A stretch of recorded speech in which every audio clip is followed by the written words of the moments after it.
This morning we have a very different subject than the one last week, the last lecture, because we are going to explore a field where, for the most part, efforts have failed. We are trying to discover a little more about life. Not life as time, but life as energy, life as vitality, life as consciousness, will, wisdom, and action. And in order to understand these principles, we have to do something that is against present policy. We have to turn to the past. At this moment, the world is very conscious of the present and fearful of the future. Where much of the problem rests has been ignored, and that is in the past.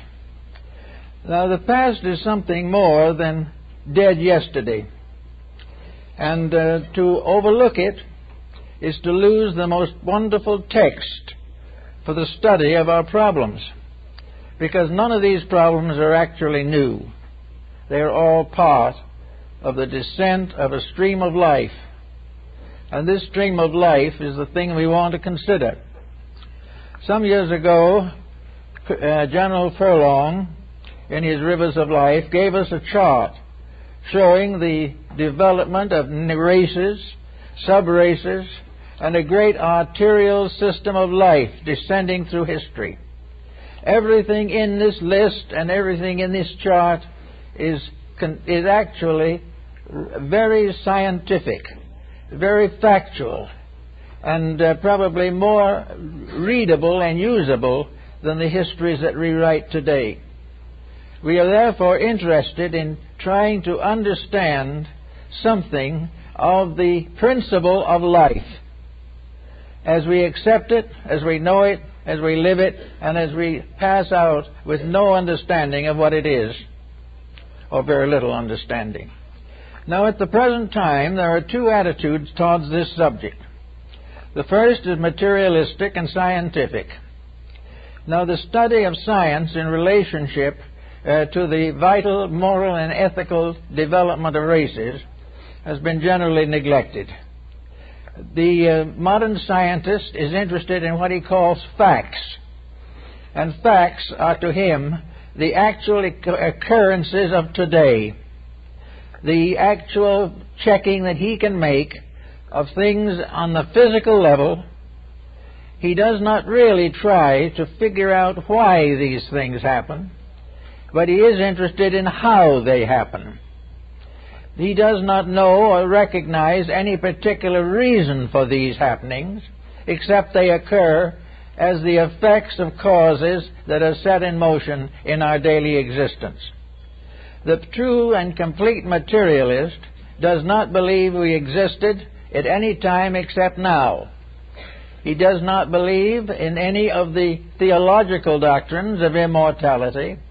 He does not recognize a religious principle behind physical phenomena. He is concerned typically with what he calls facts, and all of his facts are more or less physical. When the facts are not physical, he is very suspicious of them and would prefer to reject them entirely. Therefore, the scientist makes physical phenomena the fact of existence. Everything exists because of certain phenomena, and life itself is one of these tremendous energy factors with which he is concerned. He does not know where life comes from, except in the physical sense, through the perpetuation of species. He does not know about the overtones which affect the conduct of human beings, because to him these things are merely passing shadows on the surface of a scientific factuality with which he is completely absorbed. The result is that as far as moral and ethical development is concerned, the scientist has to depend upon another factor if he wishes to develop any of the overtones of ethics. He has to divide his attention and admit the existence of something above or beyond science. This he hesitates to do because he feels that the moment he passes from the fact, he passes into a mirage. All overtones to him are simply the longings of the human soul for something beyond the physical. And the scientist is very doubtful if there is anything beyond the physical worthy of consideration. Now, on the other side of this coin, we have the religious point of view. We have that of the individual who by nature believes in the reality of the wonderful. He believes that there are principles at work constantly, that life is not simply a drifting along through a mass of physical phenomena. Life is the unfolding of a plan, a purpose, that there is a divine power at the source of life. He has his problems trying to prove this, but also he has certain points that are worthy of consideration. To the theosophist or theologist, as the case may be, the physical phenomenon of life is more than merely the unfoldment of bodies. Life is a stream of some kind, as shown by Furlong in his Rivers of Life. Life is an unfolding process going on constantly. It has passed through one cycle after another. It continues to move cyclically within the boundaries of law. Somewhere in this great pattern of motions, there is an ethics. There is a tremendous purpose. There is a valid reason. The theologist is not always sure what that reason is, but he believes in a divine power at the root of life, and that this divine power is the source of good, and that this divine power must be cultivated within his own life and the principles of it applied to society. Therefore, he has his point of view, but as far as the scientist is concerned, his point of view is scarcely adequate. The scientist says the theologian, in order to have the point of view that gives him hope and idealism, must ignore a vast order of physical phenomena. The theologian, on the other hand, says that to get down to the level of physical science, the scientist must ignore a mass of superphysical phenomena, which he cannot deny, which he cannot disprove, but he finds difficulty in accepting within the boundaries of science.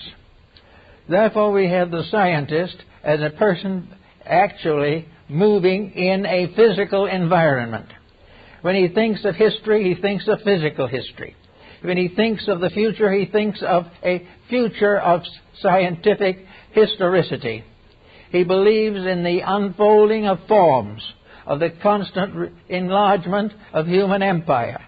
He believes constantly that the human being is the master of all things in the material world, that the human being is the lord of all he surveys, that he is constantly being challenged, but that growth, progress, and unfoldment are the result of the pressures of human occupation and exercise, that the physical world is being built by material means, and that these material means are largely under the general supervision of the scientific concept.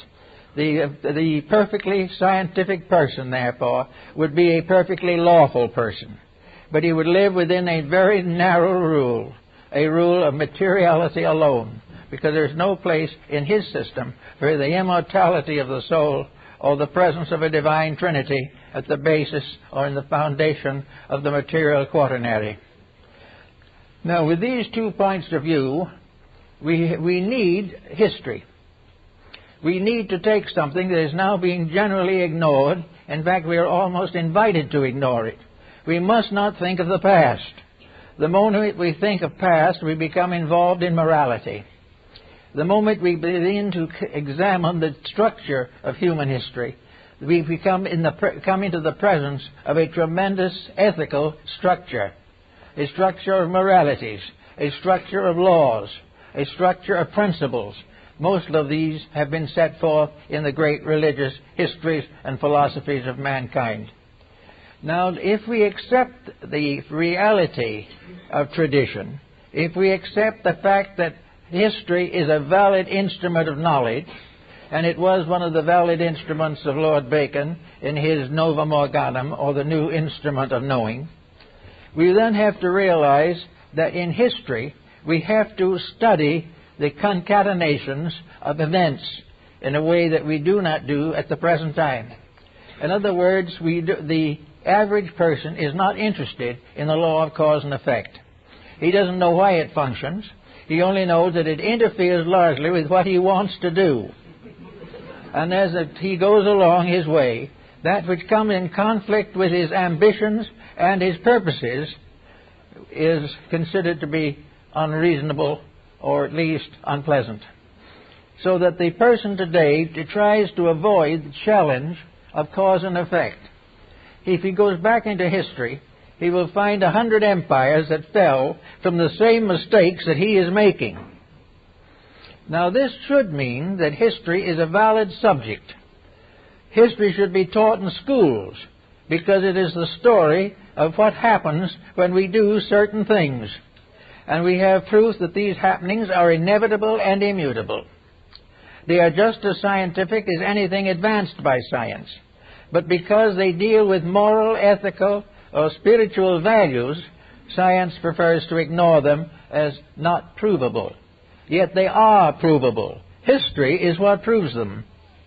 And until we can prove definitely that developments of life on this planet survive against historical mistakes, we have to consider history as part of the story. Now, history tells us that there is a pattern by which all things in this world move, and what Furlong calls the rivers of life. In the Bible, 4 rivers rose out of Eden and made fruitful the earth. Rivers of ethics, rivers of morality, rivers of religion, religions of art and science. All these things are great institutional structures built upon the manifestation of history as ethics. So we look around and we see that certain things always happen. Now we come to a group of people who do not care whether they happen or not. One of the reasons being that they have never studied sufficiently the records of human action and activity to realize the importance of these things.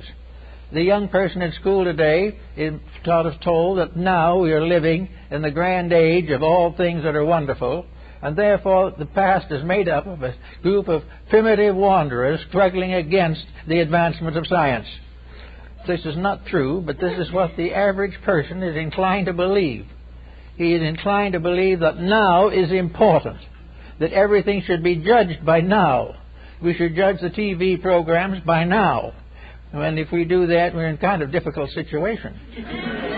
And we must also beware that we must judge nuclear physics by now, and by the building of more nuclear plants. We must judge the result of destruction of our environment by now. Everything must be today. And the reasons why we're in trouble are neatly evaded, because they interfere with our good spirit in doing what we please regardless of consequences. So we begin to study what these things all add up to. Now, when it comes to this point in the view, we have now 2 systems. One believing that there is a principle of good, and the other believing primarily in a principle of skills, or ethical, physical pursuits and progressions. Now, in this, we have to try to study something. Of course, in religion, deity emerges either as a person or as a principle which becomes personalized. We consider deity as a supreme power at the source of life, and that this supreme power has the right and the power and the privilege to cause any series of consequences that are necessary for the fulfillment of its own purpose. Now, just what that purpose is not very clear. Whether this purpose is to prove the existence of deity, or whether it is intended to result in the perfection of creation, is a matter that's still open to considerable debate. For the general point of view is that the will of this power is the perfection of all that lives according to some code of perfection, which at the present time is largely physical. The perfection may call for something better than physical, but the reason for it is the conveniences of physical life, such as, for instance, the end of poverty, the end of crime, and the end of many vices that arise which are against the common good of society. So now we have a problem that goes right back to this concept of deity. Deity is supposed to have been the power that created the human being. Humanity is a projection of deity into manifestation. Why was this projection necessary? This is a question that is constantly under consideration. If we wish to assume that deity is all-powerful, omnipotent in every sense of the word, why did deity not produce its creation perfect to start with? After all, why should deity create an imperfect structure and then demand its perfection through a series of what to the average person consists of misfortunes? Where and how is it that humanity, being a product of the divine mind and the divine will and the divine soul, should not have been developed perfect in the beginning? Why should there be this tremendous struggle against the evils of life? Why should the individual be required to constantly stand against his natural inclinations? If he was intended to be perfect, why were these inclinations embodied into his structure? Why was he made imperfect if the divine power can produce perfection? Why should the individual be in constant conflict with morality and ethics if he is a principle has origin in a divine power that is perfect in morality and ethics? This question has been asked time and time again, and it seems to be one of the great hang-ups in the development of an ethical world principle. Why is man not perfect if he is the product of perfection? And if he is not the product of perfection, why does he hope for perfection if the only power that exists cannot bestow it, or does not bestow it? Now, there has to be an answer to this, and the material scientists take it very simply. There is no such thing as a control demanding perfection. The human being is a growth, an unfoldment of physical forces and factors. And enfolded within it, this being is life, integration, and a power to grow, to become, and to propagate. These things are inherent in forms, but they do not contain within themselves any strict or certain form of ethics. They are growth, producing right and wrong, and right and wrong are finally sorted out by the results of action. The individual who has enough experiences gradually comes to certain conclusions. This theory, however, has been subject to a number of reversals. At the present time, we have more intellectual knowledge than ever before and less ethics. We have developed a tremendous growth of materialism away from ethics, away from morality, and away from principles.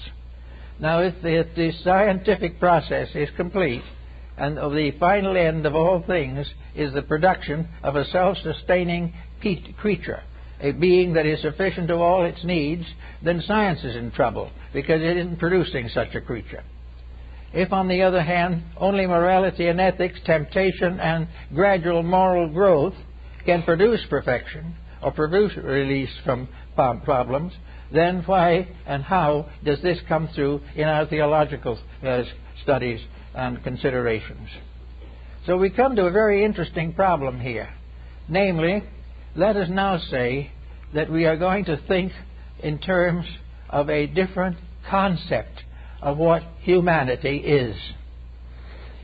We've thought of humanity as a biological miracle on the physical level and a psychological miracle on the religious level.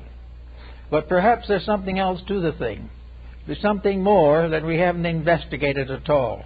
And that is, what is the basic structure of life in this world? or any other created sphere of life. What is life in this sense? Now, the ancients had another concept of this, which we have generally overlooked. One of the oldest forms of symbolism for life is a river. It is a stream. And in most philosophies of antiquity, this stream of life is flowing out of a cause. It is like a stream rising in a great mountain and gradually drifting down the side of a hill, gathering small ripplets to itself until finally, with a tremendous crash, this stream of life falls into the sea. And this is the great cycle of life, that this is life moving inevitably towards infinite differentiation and finally into ultimate reorganization and reintegration. Therefore, instead of thinking of life as simply an energy in the sense of humanity, let us think of humanity as an aspect of life. That life itself is a forever ensouling power. It is continually unfolding itself. And this great stream of life, which we call humanity, is one tremendous entity. An entity which is, according to some of the Hindu philosophies, composed of nearly 60 billion single entities. That what we call humanity is a vast energy, a vast concept and complex of motion, life, integration, and power. That what we call the human being is a member of this great society which we call humanity. Humanity is one structure, one being, one substance. And this humanity rises within the unfolding of universal phenomena. It arises not in materialism, but in the great process of nature and nature's labors, namely, be ye perfect, even as your Father in heaven is perfect. Therefore, we are thinking now not of humanity as a series of individuals alone, but humanity as the one being which we call the human being. We find this in the ancient religious systems of both Christianity and the ancient Hebrew systems from which the Old Testament was derived. We find, therefore, that there in the Old Testament that Adam Kadmon, is not a person. Adam Kadmon is humanity collective. There is one mysterious power. This being is one being. And this one being consists of all individual human beings considered together and moving together in the great river of life. And this river of life is being moving to the perfection of itself. This is a little abstract and a little big to think about all at once, but it gives us a very important clue, namely that we are moving together along a pattern that is intended to bring about certain definite results. In other words, we are not paying for past sins, nor are we doomed to make more sins and nothing else. We are here to grow, to unfold the potential which we call human, which is one of the innumerable levels of life in the infinite universe. We are one creature, more or less, cast away like Robinson Crusoe on a desert island, but not cast away outside of the divine purpose, cast away to prove and justify that purpose. We are here to achieve the growth of this being which we call humanity. This being is made up of an infinite number of separate personalities, all growing together. This great being which we call the humanity also breaks up within itself into a number of races, sub-races, and divisions, all of which are part of one structure. This one structure being a level of growth in the universe, a level that has become part of everything, just as much a justified fact as the development of solar systems, or the development of planets, or the development of various continents on planets. These things are growth symbols, and humanity is an entity growing. One entity, made up of an infinite variety of individualities, This was the point that was made by Herbert Spencer, that man is an infinite variety. And when we think of man, we think of mankind not as a person, but as the person, composed of all the individual members of the human life wave. Humanity becomes, therefore, a life wave, a life motion in space, a life principle with which we must all become more and more aware and properly informed. This one principle, therefore, is not here to be punished. It is here to grow. And the symbol of that growth is simply a child. A child is a symbolic unit in this great process. The child is not born to suffer. The child is not born to make mistakes. The child is here to learn through trial and error to develop the potential of itself. In other words, by growing, the individual overcomes the stasis which we call inertia. Everything in the solar system is growing. Races grow. Nations grow. Nations and races break up into subdivisions. They can pass through all forms of temptations and problems, such as a child growing up. And this child is not going to be stronger by having temptation removed, because this would be contrary to the production of a mature race, a race capable of taking its place among the great galaxies which populate space. So we are part of the population of space. We are part of a plan which we don't know the end of, and probably will not for a long time. But we know we are growing for a purpose, that this growth is proper, natural, and if resisted, can be the source of complications. The moment we resist the motion of becoming better, we loose all kinds of sorrows upon ourselves. The child is not punished in nature simply before ignorance. It is presented with means of overcoming ignorance. But if it refuses to accept this information, the child may pass through a series of very trying experiences, not because anyone hates it or anyone wants to destroy it or that God has forgotten it, but because growth is the great reason for existence, whether it is in space, in the family, or in the world. These things are part of a great unfolding order of life. And this unfolding order of life is the thing that is important. Now, when the scientist says we should forget all about history and forget all about the past, he deprives us of a great textbook of experiences and their consequences. There isn't a single problem that we face today, except possibly nuclear physics, and even that is questionable, that has not already been faced. We know very much what happens to nations that drift away. We know what happens when a society loses its ethics. We see the ruins of the past, and in every case these ruins stand for the misuse of power. Generally speaking, every nation has gone down to disaster, like every individual, through selfishness, through lack of self-discipline, and for ambition to power or wealth.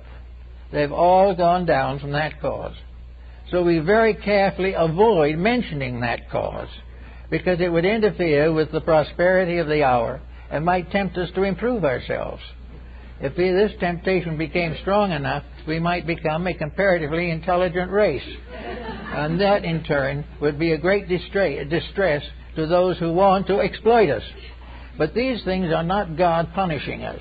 They are the laws of life, the simple principles of integrity asserting themselves over the various ambitions and vicissitudes of human nature. Therefore, we live in a reasonable world. We live in a world in which all things are growing. We are living in a world in which cooperation is inevitably necessary, but we are still struggling desperately to maintain competition. We are definitely in need of one religion, but we are afraid we might get it.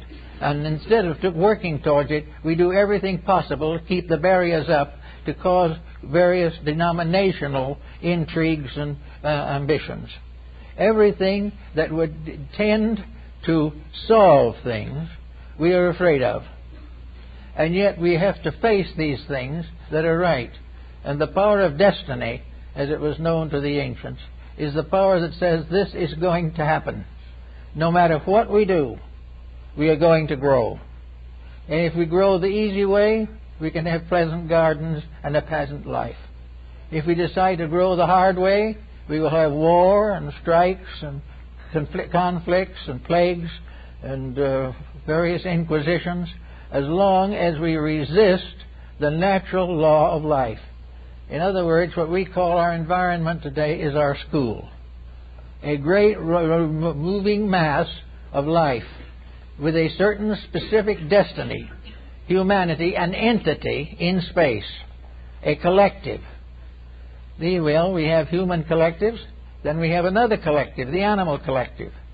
We have these units are vast entities representing laws of living and levels of existence unfolding in one magnificent environment. And this environment is suitable to protect them all, fulfill them all, and bring them all to the perfection of their purposes. That stands between, which is ego selfishness, which is a desire to compete for power, when there can be only one power, and that one power is never on the side of exploitation. The one power to be one is real. Anything to divide this, break it down, and make difficulties for it is illusion. So now we can clear the purposes of life and realize that the universe is not run by despots. It is not run by deities that cast off suns in front and moons behind. It is a great integration of unknown origin, but of absolute honesty and perfect intelligence and infinite love. These things are the great realities, and these are the things that were predestined and foreordained before the beginning of the world. And the only way we can get out of our present difficulty is to begin to move as a unit in the direction for which we were intended to move. Now, because humanity is made up of many different groups, we also have a series of subdivisions within the great structure of humanity. We have racial subdivisions. We have various types of psychological differences. We have religions as units. We have all kinds of unities within the one great unit. And all of these unities within the one are compatible. And until we find they're compatible, we're in trouble. We're going to be in trouble just as long as we fight each other on any ground.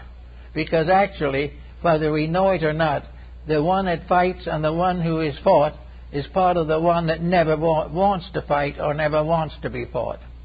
In other words, we can afflict no one but one of our own kind. We can affect nothing detrimental except by injuring the great unity of ourself, this unity of the human being. And we have got yet to learn the idea, the real principle of the brotherhood of man. We have to realize that the great power behind things, it wants this civilization, this culture, this great world order to succeed. It must succeed because there's no such a thing as a failure in the divine plan. It cannot fail. By the very nature of itself, it cannot fail because it is infallible by substance, by essence, and by reality. So we can fight with it for a long time. We can oppose it for ages. We can put down 10, 20, 50,000 years of war and pillage, but it has no bearing upon the essential fact that it must end regardless of how we realize or how we think. First is the realization of the brotherhood of man, and secondly, the realization of the identity of all that lives. These principles could become a solution to the constant pressures of our day. Now then, when we go a little further into this matter, we begin to study the various effects of life upon these points. Now, finally, if we consider this vast unity as one, which it is, the Adam Kadmon, the one that is made out of the stardust, then the other mind, a small one, the physical atom, so-called, ADM meaning in Hebrew a species or a kind, not a person. Then we have the problem of this little atom, And this little atom is ourselves. This little atom is each human being, because each human being is a galaxy. Within our skins and in the various structures of our body are as many worlds, planets, and mysteries as anywhere in space. We have an inner space that is filled with life, just as the space in which we live. This space lives in us as we live in it. This space, which is ourselves, consequently represents a pattern that we must all follow. In order to fulfill the purpose of our personal lives, we must make sure that this space is maintained properly. We must be certain that we do not betray or falsify this space content in ourselves. We must become good and faithful overseers of this mystery of the body.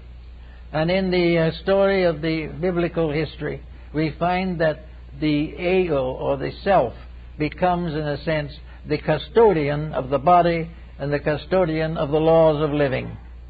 So we can go as we wish in this traveling. We can become good and faithful servants, keeping the laws of health to the best of our ability. We can keep the laws of mental and emotional health to prevent psychotic conditions arising within our nature. But where we lack discipline, or where we permit details to take over, where we permit a grudge to become a dominant in our lives, we begin to reap the sorrows that the nations have when they have grudges and wars. For every inclemency of our own body becomes symbolical of one of the larger inclemencies of the world in which we live. So we have a very interesting problem here to think about, namely that we are a unit of life moving through infinite space. We are a unit of life composed of a vast mass of units. Now, notice something that's very interesting about this. We assume that the real purpose behind this all is growth or unfoldment. Now, considering the human life wave as a unit, we then consider how many entities are in this life wave. How many souls or beings are coming in and going out to constantly keep alive the great forward motion of the entire. And the various questions have been asked on this, and perhaps we can use the Hindu answer as well as any other, because at least it gives an idea of magnitude. Their theory is that the human life wave consists of approximately 60 billion entities. That is the life wave to which we belong. Now, obviously, these entities are in a constant process of coming in and going out. They are here all the time, only a fraction. The same might be true of the problem of the unity of humanity as we know it. There are human beings born every moment. There are human beings passing out of life every moment. But humanity moves forward steadily, gradually increasing in number. The population of the planet on which we live, the human population, 2,000 years ago, was less than 200 million for the whole planet. After that time, it began to increase. Now, does this increase represent more entities? No. It merely represents more of the great cycle coming into embodiment at one time. If the 60 billion are sitting there, or are lying in suspension, awaiting embodiment, those who come in become like the children, are born in and can go to school. After a certain length of time, they grow older and pass on. In each generation, a few more come in. Through the progress and growth of life on Earth, more and more human beings come in. Until now, we have altogether somewhat near probably 6 billion human beings, up from 200,000 to 6 billion. Now, this doesn't mean that there is one single new soul in the world. It doesn't mean that there is one iota of difference in the plan. It simply means that gradually vehicles for the manifestation of human entities are improving, growing, unfolding, and making possible more to come in and take the lessons of life with us. Little by little, we have built it up, and we'll probably build it up more and more. If we reach a population of 10 billion, then 1/60th of our entity field will be incarnate at one time. This is important because it gradually means that the life wave is moving gradually into objectivity. The life wave is more and more embodied, and embodied is becoming growing more all on time. With every increase in population, therefore, new scholars have come in to go to school. And those few who have graduated disappear or vanish away, but they are in no way substantially changed. There is no death in this pattern. There is only a constant changing toward the better. Now, this is a very large concept, and it's a concept that must be given a lot of consideration.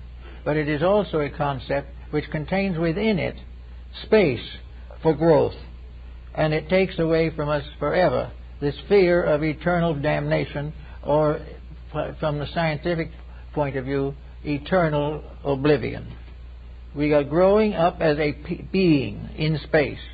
There are other beings. There are animal kingdoms. There are plant kingdoms. There are mineral kingdoms. And even minerals grow, although it's sometimes difficult to point it out. Paracelsus described definitely the growth of metals in the rocks. And I have seen one, this alchemist here, a little old gentleman, who had a little tiny gold tree that had grown in a rock and was still growing, although it was depending on a small piece of rock. Everywhere things live, grow, and fulfill something. Every form of life is part of something coming forth to go to school, to go to learn the lessons of immortality, to become perfect as their Father in heaven is perfect. And this whole pattern has in it not one single moment of evil. It has not one moment of selfishness in the pattern. These things are the result of the individual not gaining a proper insight into the problems of the life to which he belongs. So we can say definitely, for a moment at least, that what we call life is a motion of a great wave of entities into manifestation. That these waves of entities are everywhere in space. That we are by no means the only one. That within our own little planet there are several of these great waves moving at one time, all compatible and all misunderstood, all fought against by the very persons who should be fighting for them. Now, in this particular time which we're worrying about, we know that the resistance to growth has become greater and greater, and the errors of mortal mind have become more and more difficult. We are rebelling against life, whether we realize it or not. Anything that does not dignify life is against it. Anything that does not help it to grow injures it. Now, all of these things that are good and bad are not tremendous. It is not a great crime or a great sin for any individual to want to be happy. We all want to be happy. But we haven't found out yet that happiness lies in the keeping of the rules rather than the desperate effort to escape them. We have a feeling that if we can get rid of all law and order, we'll be happy. This isn't true. The more we get rid of law and order, the more of lawlessness and disorder we have. So each individual becoming a student, or as this the old Rosicrucian formula, an abecedarian in the College of the Holy Spirit. That is exactly what we are. The College of the Holy Spirit is the complete environment in which we exist. The matriculation of a great group of entities is an entry of a group of entities into a great educational, cultural system that is completely idealistic, that is completely real, and which will only may be perfected when human beings keep the rules. Now, there are deities of ancient times who were the deities of rules and laws. There were deities of wisdom and truth and health. But all of these deities are symbols of rules. The god of health is the symbol of the individual who lives according to the laws of health. Everything that goes as it should does so because of its order and because of its reality and because of its integrity. These things we have to face, and we like to think of ourselves as perhaps a vast ship upon a sea of infinity. And on this ship, like Noah's Ark, are all the living creatures of the world, all on the great journey from here to there, which in reality is from ignorance to wisdom.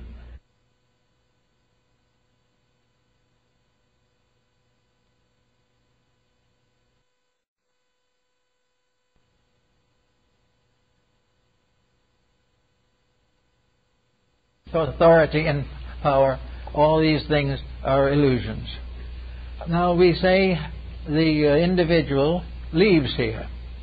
After having 70, 80, 90, whatever it is, or less years, the entity retires. Now where does the entity go? What happens to it? Does it cease? Does it pass into some kind of a Hades, as a theological entity might be considered? Does it pass into oblivion, as science would dominantly say? What happens to it? The answer is, according to the wise, that it returns to the ocean of the race of which it is a part. It becomes again a part of the great structure of totality. But each time it comes back, it brings with it another grain of reality. Out of every life we learn, either from our action or because of our action, that there is a certain truth that we are going to gradually accept. For instance, maybe for 50 lives, we've been feuding with various circumstances. We went through a certain life, we've feuded with the family and went off by ourselves and died lonely. Another time, we feuded with the government, became radicals. And sometimes maybe we were executed for heresy. On another time, we were feuding with the economic system and put on great strikes and so forth. All the time, we were against something. And that being against something kept bringing us back because we hadn't learned the lesson. The more we fight, the more certainly we'll come back, because the only answer to not coming back is enlightened peace. This is the only way in which reality can survive. But each time we go back into that source, that great complete collective, we carry with us germs and traces of wisdom that we have learned. Before we pass on, we have learned that the struggle was wrong. Before we pass on, we may learn that wealth was no blessing. We may have learned that intemperance was not good, or that narcotics could destroy or prevent the development of our inner lives. These things go back into the unit, and gradually the great being, humanity, gradually becomes wiser in all its parts. Little by little it grows, each individual contributing one tiny grain of truth to the construction of the entire.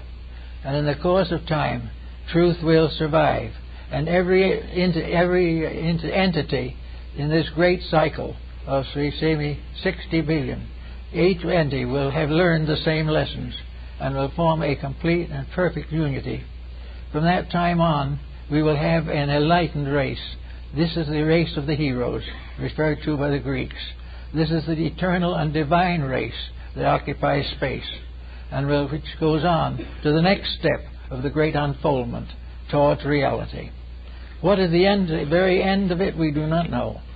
But we know that every part of it is perfectly organized, perfectly integrated, perfectly reasonable, and eternally good. And that the only difficulties we have are the ones we make for ourselves. The only difficulties are those in which, in our self-will, we struggle against the inevitable. As Böhme, the mystic said, German mystic said, self-will, this was the fallacy for which fell the angels. So the angels represent the disobedient ones that try to stand against and create what St. Augustine calls the city of Babylon, as opposed to the city of God.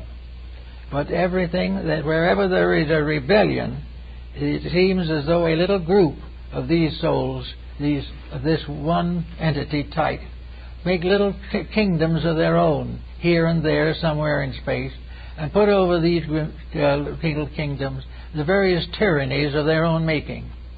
This is true of all the races that are developed within the great body of humanity. Each of these races is a vital organ in the structure, just as it is in the political world. But each of these separate races is separate because it has not yet achieved unity. But it may have achieved considerable advancement in certain matters.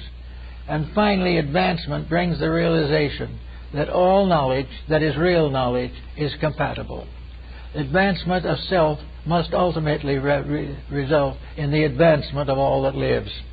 Unless it does, these little kingdoms fade away. The little tyrants come up in the world, the little tyrants come up in the family. Little tyrants like this come up in business enterprises, each one trying to dominate the world or dominate the little environment in which it lives. This struggle for domination is the recognition or the acceptance of separateness, the existence of the idea that each individual is working for his own salvation, regardless of its effect upon other people. This is completely false. Everything, regardless of what it does, must work for the common good, or it will destroy itself. Therefore, all competition is really a thing in fighting itself. Competition is humanity opposed to humanity, whereas cooperation is the recognition of the unity of that which is actually indissoluble. There's nothing but unity. Unity and private pride or private enterprise for the aggrandizement of self at the expense of the rest.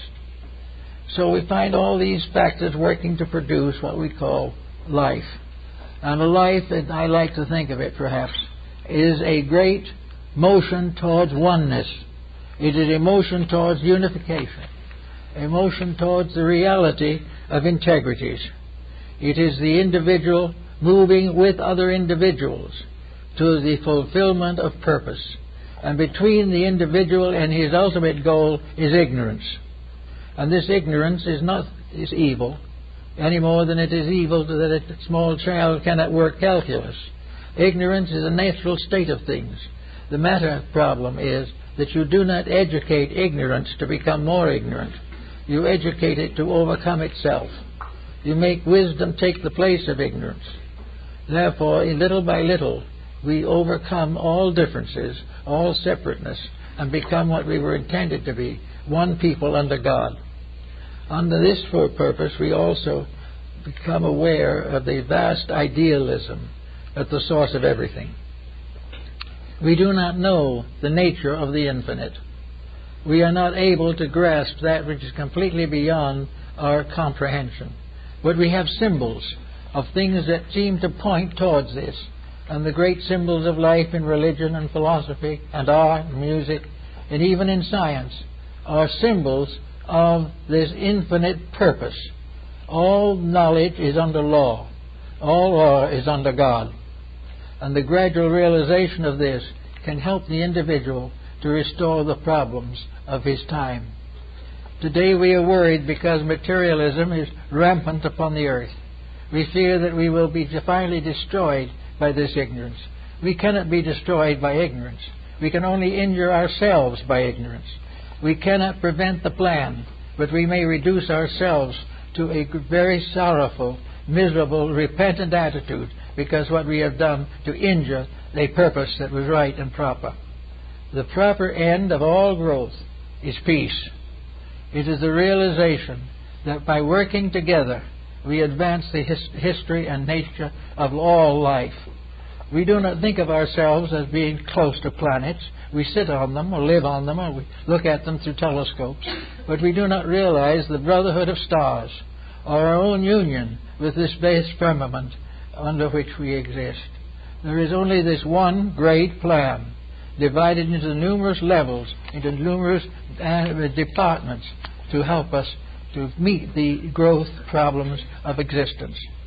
So if we can start in a little bit by thinking no longer that we are exterminated by death or that we go to rest in heaven for the virtues we hope we have and probably do not have, or that we return into incarnation to pay for our sins. These things are negative. They are interpretations of great truths, but the interpretations are not right, not proper, therefore do not have a validity. They're less. By misinterpretation, we create empires, and these empires fall. By proper interpretation, we create empires, and empires live. Therefore, everything depends upon building with the law instead of against it. There's no more rebellion against truth, but only a fading away from error and a recognition of the sublime dignity of the truth that we should be recognizing at all times, so that we have no more the problem of primordial sin. Sin is ignorance. Ignorance is inevitable to the newborn child. It doesn't know, but it contains within itself the potential of knowing. Sin may be part of the life of millions of human beings today, but this is not because it has to be. It is because they have not as yet released the constructive powers within themselves.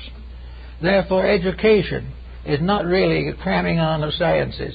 It is a release of the internal benediction of understanding, by means of which whatever we think suddenly becomes clarified into a great witness to truth and reality.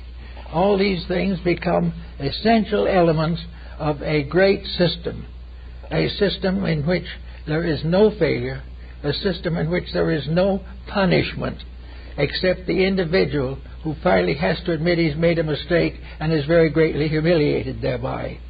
But he has to admit that he has the wrong point of view. Now, we are working today to clear up the problems of nations. We are trying to find some way of bringing peace to nations, but it must not interfere with our private enterprises.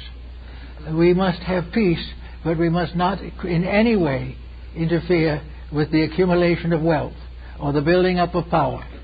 We must have these good things that we want, but we must not change ourselves in any way to deserve them. So what is the result?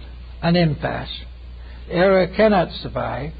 Good has not been brought into focus, and there we continue day after day to fight between selfishness and truth.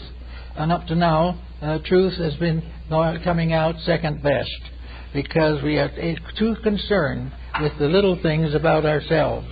The things we haven't remembered, as is found in some of the Indian philosophies, is that there is only one of us. The human race is one being. If we cheat anyone else, we are cheating only ourselves. If we destroy something or someone else, we are destroying a fragment of ourselves. Every evil afflicts mostly the individual who causes it, because it releases into action negative factors which will help to destroy all the purposes of life. If, therefore, we can imagine ourselves as a beautiful stream of 60 billion souls shining in the light, a beautiful dream or a beautiful structure coming down from the great mountains of infinity, making the land fertile, and finally flowing into the sea, which is the mother of life. And from the sea it is picked up again and carried to the mountains. And it goes on and on. And this is the essential burden of Taoism. That in Taoism, life is like water, and it is under the control of the power of the sun. And it is this that causes it to rise, and this is what permits it to fall. But this constantly going on results in a world beautiful, verdant, well-ordered, and beautifully maintained, until the human being comes in, pollutes the water, destroys the air, and tries to achieve his own particular purpose at the expense of nature. And when he talks about nature, what is he talking about? He's talking about a whole series of these beings. Nature is made up of beings, all of which are essentially eternal and immortal. And these beings are afflicted by the selfishness of one of the beings, or one being, until finally the great purpose is temporarily thwarted. But the law is such that no matter how many mistakes we make, we cannot win with mistakes. Nor can the mistakes destroy us. They can only humiliate us. They can only restore our final faith in the realities of life. In the end and in the purpose of things, They are good, even though we have trouble facing them when they occur. So we let us think of life, therefore, as a great stream of eternal power, the very lifeblood of deity, the infinite of space, that which is unconquerable, that which is inevitable, that which is eternal. And in this flow all the races, nations, and peoples of the earth. And they're all flowing eternally towards unity with truth, unity with beauty, and unity with love.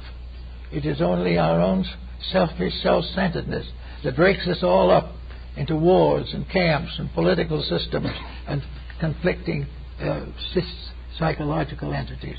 There is no reason for these things. There is nothing finally except this tremendous motion of life towards the fulfillment of its own divinities. Now, when this divine life finishes itself, when we finally come to the point where all of these entities have unfolded the potential which is in them, what happens? Then, according to mythology and legendary, we give birth to another race of gods, another race of divine beings that become the parents of worlds, the parents of systems, and take their place in the great hierarchy of eternal growth that goes on forever, beyond the stars, beyond the horizons, beyond the infinite, beyond the galaxies. There is nothing. We do not know what lies beyond. We do not know the infinite good because we have not achieved the finite good as yet. But it's coming. It has to come. And in the fullness of time, we will see that we are one being flowing through time and eternity to the fulfillment of the purpose for which we were intended. We do not know exactly what that purpose is, but we know that that purpose rests in the mind and heart of the deity at the source of life. The principle at the source of life ordains that we shall achieve and shall become co-workers with the angels and the archangels in the forming and shaping of destinies for worlds as yet unformed. It is a great system of eternal growth, and we should be very glad because there is no place in it for the infirmities of failure. They are all instances in a great success, and we must view only the great success and let that be the will of the power that we seek to serve. Well, I guess that's for the moment. Now, I'd like to make an announcement at this time. Probably many of you are aware that William Eisen, a very good friend of ours here, and many of you, a friend of the Society and one of our speakers, passed away on Sunday, October 8th. Mr. Eisen was scheduled to speak here on Saturday, November 11th, on the Kabbalah. Before this lecture, that morning will be given by Isabel Kleigman, they will have a short memorial service, and we plan also to remember Mr. Eisen, who was really a very fine person, a good student, and a person dedicated to the integrities and ideals for which we are so concerned. We know you will all join with us in a brief moment of prayer or meditation to bless this soul on its journey. Let us unite for a moment.